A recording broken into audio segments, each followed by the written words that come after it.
Meu nome é Ligiane Gomes, eu sou psicopedagoga, doutora em educação e nessa semana nós vamos falar um pouquinho sobre o medo infantil. Mas antes, inscreva-se no canal, curta esse vídeo e ative os sininhos para receber semanalmente os nossos conteúdos. O que é o medo infantil? O medo infantil, será que é natural? A resposta é sim.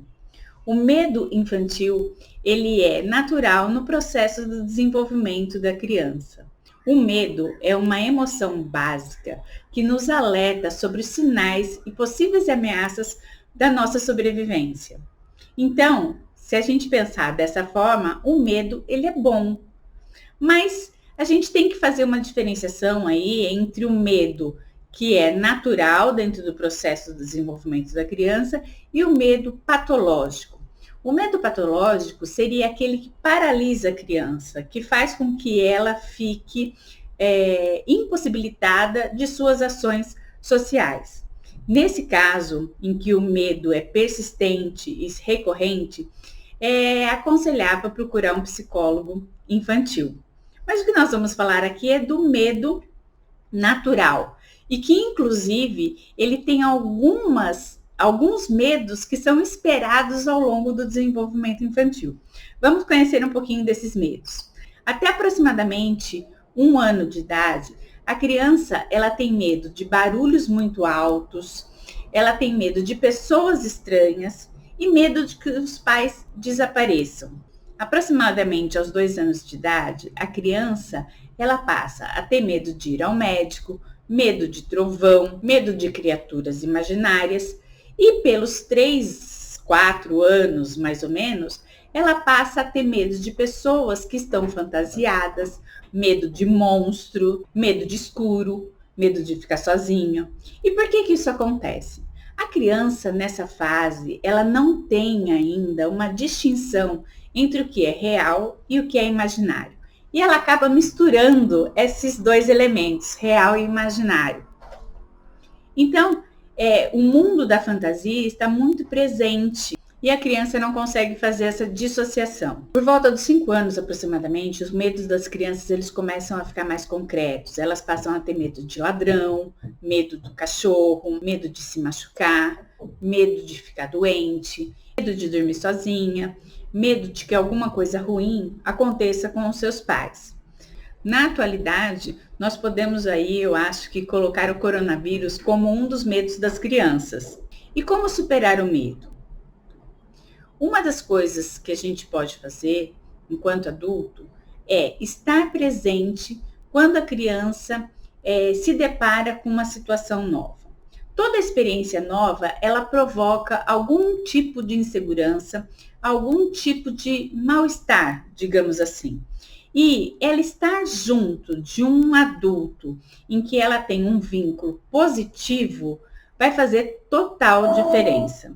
Uma outra coisa importante também é não fazer com que a criança, não forçar, na verdade, a criança ficar frente a frente com os seus medos, forçar com que a criança se depare com os seus medos. Isso não adianta muita coisa. A criança ela vai ficar com mais medo e isso não vai fazer com que ela se livre, com que ela entenda que aquela situação ela não é real. Uma outra coisa importante é deixar que a criança fale sobre seus medos. Os medos das crianças, eles são legítimos, porque como ela não tem essa dissociação, né, como ela não faz essa distinção entre fantasia e realidade, para ela, aquele medo, ele é real. Então, deixar que ela fale sobre o seu medo, acolher esse medo da criança, o que é acolher o medo da criança? Dizer a ela que você entende que ela tem medo e que a gente pode conversar sobre isso.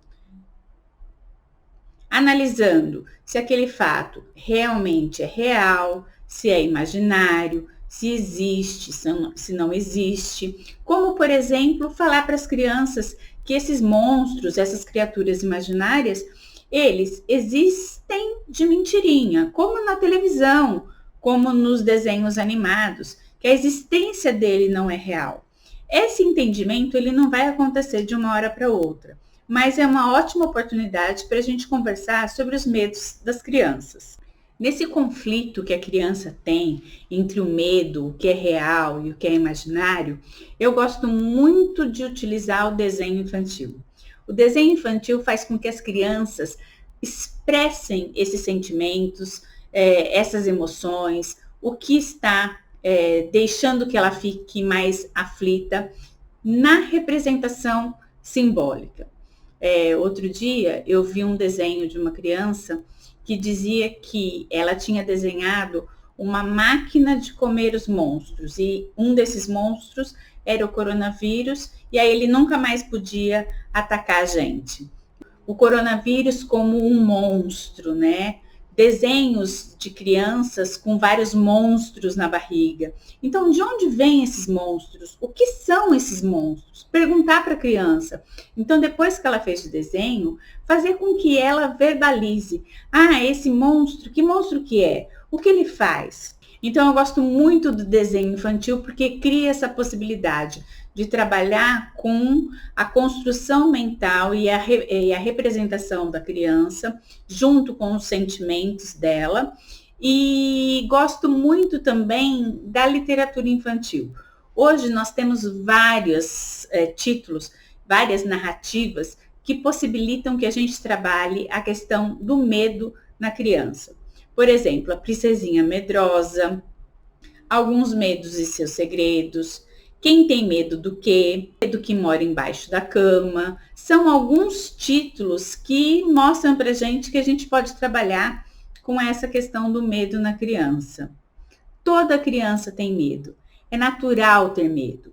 Mas uma coisa importante é criar desde pequena uma base segura para que ela possa ter com os adultos que estão à sua volta, relações, vínculos positivos, para que ela vá fazendo essa distinção entre a fantasia e a realidade. Você já perguntou para sua criança o que ela tem medo?